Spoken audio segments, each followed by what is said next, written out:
He stole my food, again. So I turned his ass into a Johnny Cash song. If you like true revenge stories, you found the best place for your vengeful needs. I create them with fleeky visuals, dipped in artificial love. In this spicy episode, we'll learn that stealing food from a coworker could land you a free ticket to the hottest pepper known to mankind. We start with a bold lunch thief who keeps stealing from the same employee, but falls for the old switcheroo. Then we get to meet a food-stealing coworker who stole food from the office refrigerator, resulting his booty getting turned into a Johnny Cash song. Followed by an office lunch thief that likes to shovel someone else's Valentine's sweets into his mouth with full palm to lips intensity. But he forgets to say hi to the hidden nanny cam, leaving him with a bad taste in his mouth. The last story is about another food-stealing coworker who gets tricked into eating the hottest pepper in the world, the Reaper pepper.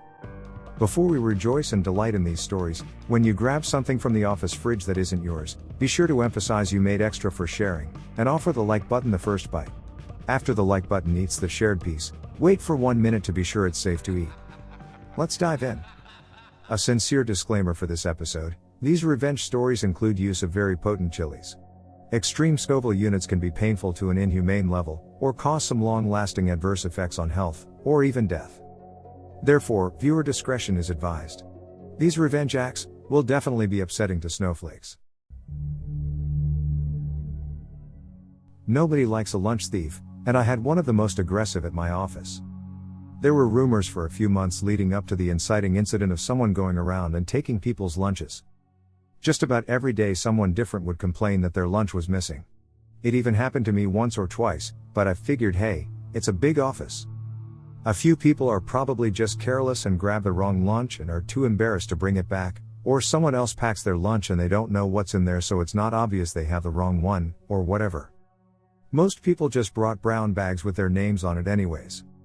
Or identical Rubbermaid Tupperware with a little piece of label tape on the side. It was easy enough to mix it up. I had accidentally grabbed a wrong lunch once or twice, but I'd noticed before I got it open. I thought I was just more careful. Or even just not as busy as some other people in the building. However, other people weren't as forgiving. And a quorum made complaints to HR. They were blown off. Personally, at the time, I thought it was all much fuss about nothing. But then it began. My wife enrolled in a French cooking class online, and just about every day I was bringing fancy gourmand leftovers in for lunch. You'd think I was picking up a to-go bag from a Michelin-starred bistro on the way in each morning. She really threw herself into the coursework. There were no problems for about 2 weeks, maybe 3, until one day my lunch went missing. Considering what delicacies I had to look forward to, I was pretty bummed out, but I did it once over around the break room and didn't see anyone eating my lunch, so figured someone grabbed my bag by accident earlier, saw how good things looked and didn't bring it back to the fridge. Looking back, I realize it really was their lucky day. I wrote the mysterious stranger off as an asshole, but accepted the loss and looked forward to dinner that night instead. Next day I write my name on my lunch in extra bold lettering, jam the bag into the back of the fridge, and feel peace of mind. Now it couldn't go wrong. Break time, I walk to the fridge and I'm anticipating my delicious meal. But behold, nope, it's gone. I was pretty upset, but I figured it was a stroke of bad luck, and left it at that. What else could I do? However, third day, out of an abundance of caution, I kept my lunch at my desk. A pain, because I had to eat it fairly early in the day to avoid spoilage, but at least I'd know where it was. I got up to take care of some business down the hall, and when I came back, my lunch was gone. Unfortunately, that didn't help me narrow it down much at all, because my desk is centrally located, so everyone's constantly passing by. At that point there was no possibility of the theft being arbitrary, so I approached HR and filed a complaint. Their response, practically verbatim, was, "Employees' lunches are their personal property and the company is not responsible for lost or stolen personal items."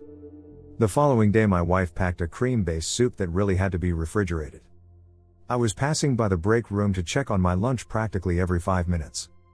Somehow it still managed to disappear. I was irate at this point and returned to HR and really blew my top.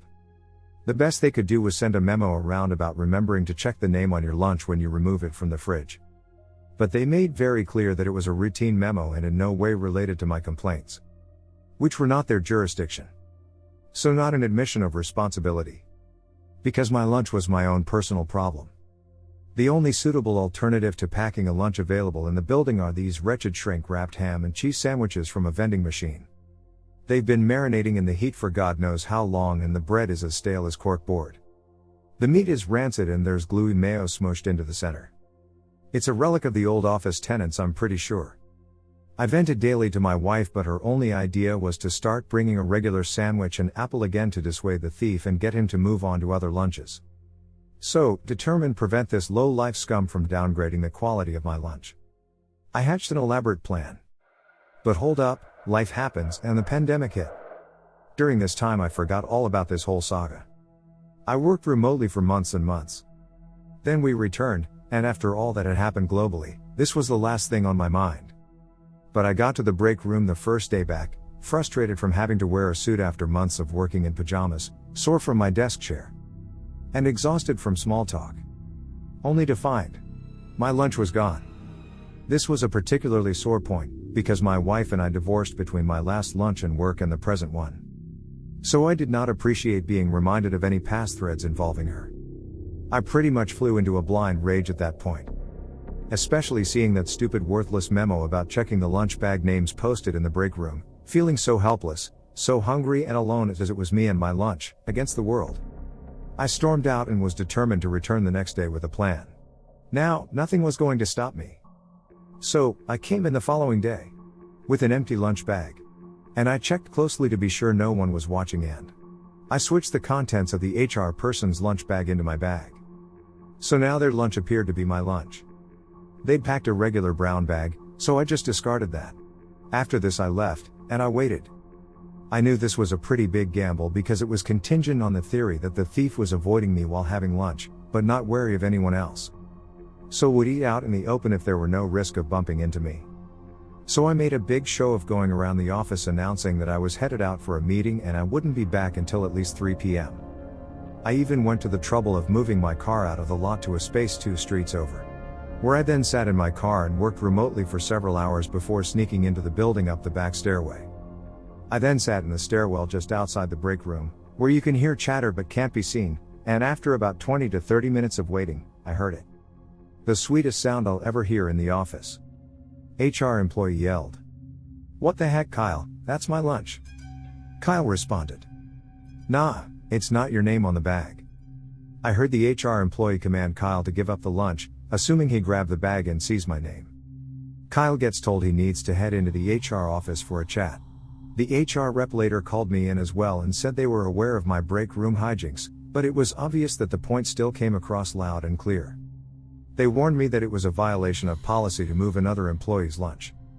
It took every ounce of self-control for me to keep from retorting, "I thought our lunches were our personal property and the company was not responsible for them being lost or stolen." They informed me they'd located the thief and things would be handled accordingly. But better than whatever write-up they might be able to issue Kyle, his reveal as the lunch thief occurred in front of the whole break room. So word quickly spread as to who had been stealing everyone's lunches earlier last year, and he is now the office pariah. He was in line for a promotion. The promotion is indefinitely off the table. And I also earned brownie points for exposing him, though more than I'm satisfied with are being attributed to HR. At the end of the day though, I didn't do this for this credit. Or even the sweet revenge. I did it just to get my lunches back. This story is told from the female perspective. Before I start, I'm a long-time lurker, and it's my first time sharing. This story is what happened to my darling husband, and I know the people involved very well, as I used to work in the same warehouse. This happened in 2018.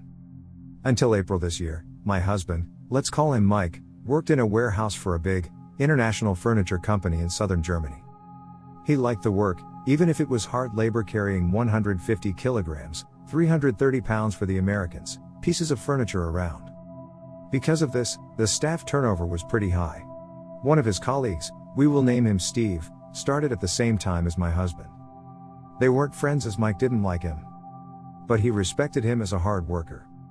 Due to customers coming in all the time, the warehouse staff didn't have required breaks, they just took their lunch break when it was possible.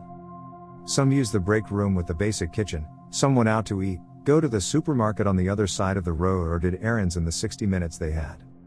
But either way, you had to clock out and back in. This will be relevant later. Soon they realized that brought-in lunches went missing from the fridge in the break room, as did sweets and drinks they had bought to share. Since it was rare that two of the workers took their break at the same time, they weren't sure who stole them. They also were not allowed to bring up a camera. So Mike and the warehouse manager decided to take matters in their own hands. Once in a while, when it wasn't too busy, they decided to order food. Mostly pizza, sometimes burgers.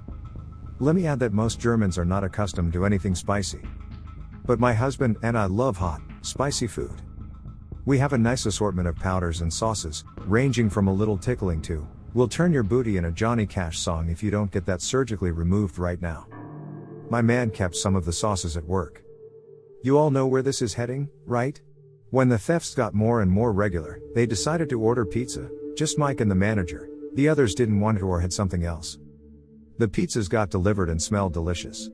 Miraculously, both my husband and his manager were able to take their lunch at the same time and enjoyed their pizza, but didn't finish it. Mike had a vengeful brainwave, and took out one of his sauces with a scorching 2 million Scoville. For those not familiar, regular Tabasco has about 2,500 to 5,000 Scoville. He distributed a generous amount on the leftovers, which happened to blend in perfectly with the red tomato sauce. Then they left to have a smoke and continue working. They hadn't had a chance to clock in again when Steve emerged from the break room, running for the bathroom, head in a very nice shade of red, while gagging.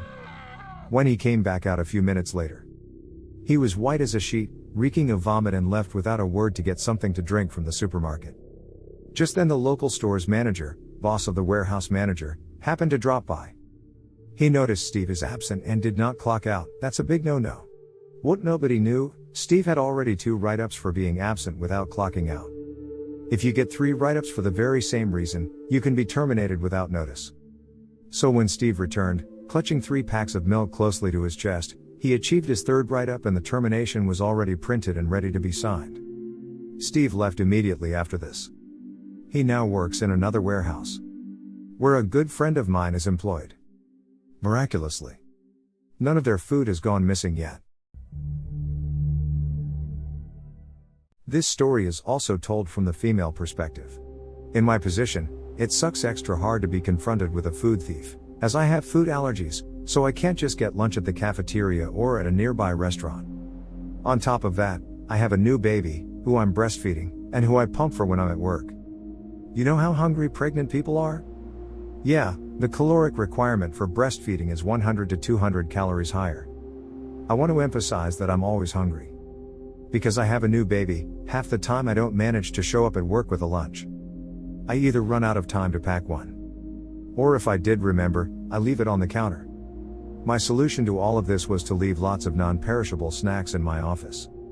Also a lot of candy, because I also have a 3-year-old, and therefore work is the only place I can shovel Skittles into my mouth, without a little hand extending into my field of vision and a little voice saying, "Please?" Snacks that were specifically free of my allergens, some of which were specialty foods because of this. The type of specialty food that just doesn't taste as good as food that contains the allergen, and also costs twice as much. Because I'm not getting a lot of sleep right now, I think I still deserve nice things.